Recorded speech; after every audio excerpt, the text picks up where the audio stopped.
पर बाप बड़ा ना भैया, हाय हाय सबसे बड़ा रुपया। उनके लिए तो बस वही है, वो कुछ भी करेंगे। जो लोग ज्यादा रुपया कमा रहे हैं उनसे हम बस एक ही काम बोले हैं कि हमारा बीच बीच में कहीं कहीं कपड़े थोड़े फट जाते हैं तो सिलना पड़ता है, तो जो ज़्यादा कमाए हैं उनको हम अपना एक सुई देंगे। हम पहले ऊपर पहुंच जाएंगे, ज़रा लेके तुम आना तो, या पहले तुम जाओगे तो लेकर के ऊपर रहना। मरे जा रहे हैं माल कमाए कमाए, जाना कुछ नहीं है। अब बोले बाबा तुम क्या कर रहे हो, अगर तुम हमारी ज़िंदगी को अच्छे से पढ़ लोगे तो मैं तुमको पक्का पक्का कहता हूं, अगर ठीक से पढ़ लोगे तो कल घर में रहते हुए ही तुम आनंदित होकर के बाबा जी की तरह जिंदगी जीना शुरू कर दोगे। है सब कुछ पर आसक्ति नहीं, आसक्ति मत रखो। सब है, जाना है, गाड़ी मिल गई, फ्लाइट मिल गया, रथ मिल जाए, कपड़े मिल जाए, पर आसक्ति नहीं, उनके लिए कुछ नहीं करता। देखो तुम किसके लिए क्या करते हो वही तुम्हारे जीवन में परिणाम बन के आता है। काम क्या करते हो उससे कोई फर्क नहीं पड़ता। ध्यान दो,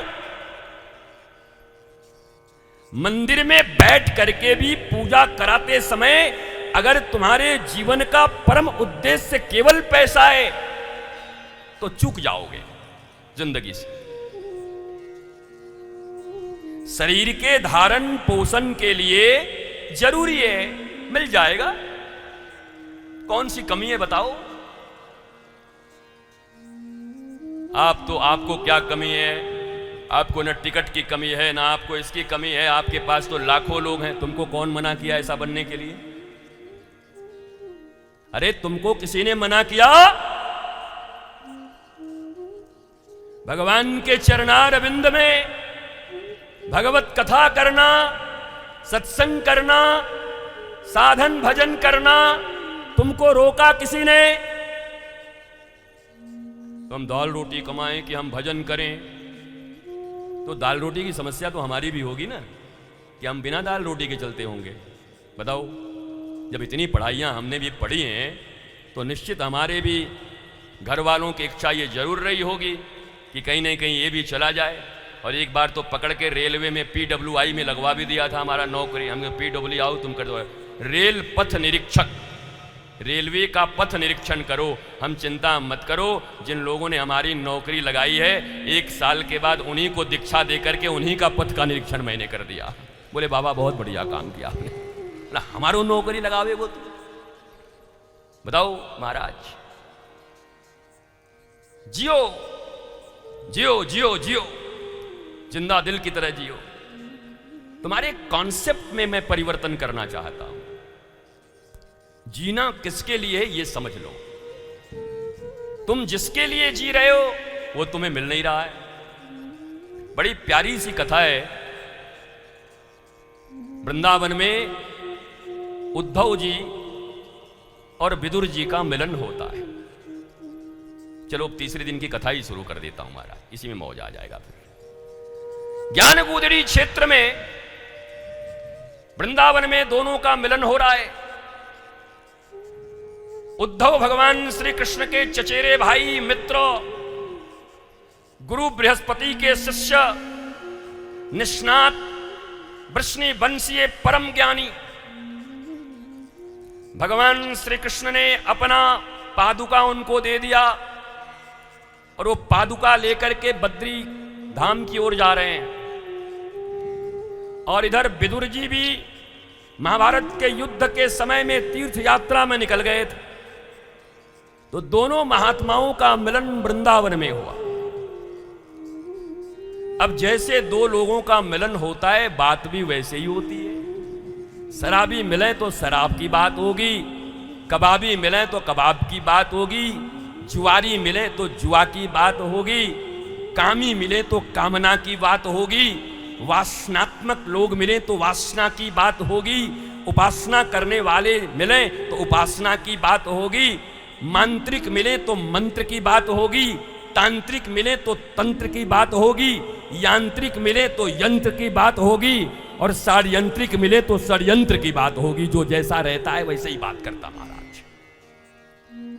दोनों मिले, दोनों में प्रणाम हुआ और दोनों एक दूसरे को श्रेष्ठ कह रहे हैं।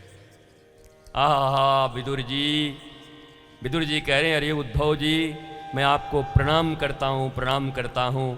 आप सदा श्री कृष्ण के साथ रहे हैं, श्री कृष्ण के पास रहे हैं, मैं आपको बारंबार प्रणाम करता हूं।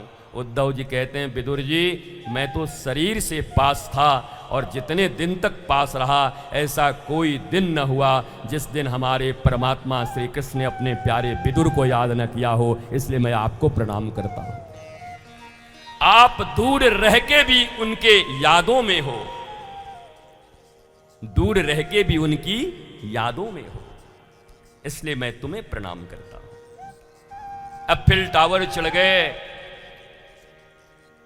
एवरेस्ट चढ़ गए, कंचनजंगा चढ़ गए, पर शास्त्र कहता है किसी दिन अपने गुरुदेव भगवान के निगाह में चढ़ के दिखाओ कि मैं भी हूं प्रिय तुम्हारे लिए बैठा हुआ हूं। चढ़ो अपने गुरु की निगाह में।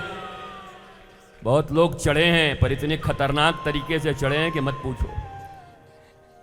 चढ़ो पर श्रेष्ठ तरीके से चढ़ो, वो तुम्हें याद करे। याद तो रावण को भी कर रहे दिन रात में। जितने बंदर लोग हैं दिन रात याद कर रहे हैं, कहां पे ले गए हो भाई सीता जी को, बताओ इतना समुद्र पार करना पड़ेगा, जीवन हराम कर दिया इस रावण ने। तो याद तो रावण को भी कर रहे हैं और याद राम को भी कर रहे हैं। तुम कैसी याद चाहते हो? निगाह में तो रावण के भी लोग चढ़े हुए हैं, कई लोग, और राम जी के भी निगाह में चढ़े हुए हैं। निगाह में चढ़ने का अर्थ है तुम्हारे प्रियतम तुम्हारे प्रेम के बल पर तुम्हारा स्थान अपने नेत्रों और अपने हृदय में दे दे। और हुआ ऐसा, वैसा नहीं है कि भगवान के हृदय में भक्त नहीं रहते। भगवान के हृदय में भक्त रहते हैं और भक्त के हृदय में भगवान रहते हैं। दोनों में अन्योनाश्रय संबंध है। यद्यपि भक्त भगवान के चरणार बिंदों में पड़ा रहता है, पर भगवान क्या करते हैं? हनुमान जी आते हैं, चरणों में गिरते हैं और भगवान क्या करते हैं? बार बार उठा करके उनको हृदय से लगाते हैं। हनुमान जी अब चरण में रहते राम जी के, परंतु राम जी उनको अपने हृदय में रखते हैं। ऐसा थोड़ी है कि राम लखन सीता मन बसिया केवल वही अपने मन में बसा के रखते हैं। भगवान के हृदय में भी हनुमान जी बसते हैं। भरत भाई कपिते उरिन हम नाही, ऐ भरत कपि से हम उरिन नहीं हो सकते, हनुमान जी से हमारे हृदय में रहते हैं। तो भक्त और भगवान दोनों एक दूसरे के हृदय में रहते हैं। और हृदय में रहो भी तो या भक्त के रहो या भगवान के। शैतानों के हृदय में रह के भी क्या करोगे और शैतानों को अपने हृदय में रख के भी क्या करोगे? बोला भगवान और शैतान कौन है? कहा जो प्रेम शांति और ज्ञान की बात करता हो, जो तुम्हें जगत से बार बार मोड़कर जगदीश की याद दिलाता हो, कहा वो महात्मा है। और जो बार बार जगदीश से हटा करके जगत के विषयों में तुम्हें लगाता है, वही दुष्टात्मा है। दुष्टात्मा का संग त्याग करो और महात्मा का संग करो, तो एक दिन परमात्मा तुम्हारे सर पर हाथ रख देंगे और तुम्हारे जीवन का परम मंगल हो जाएगा, निष्णात मंगल हो जाएगा।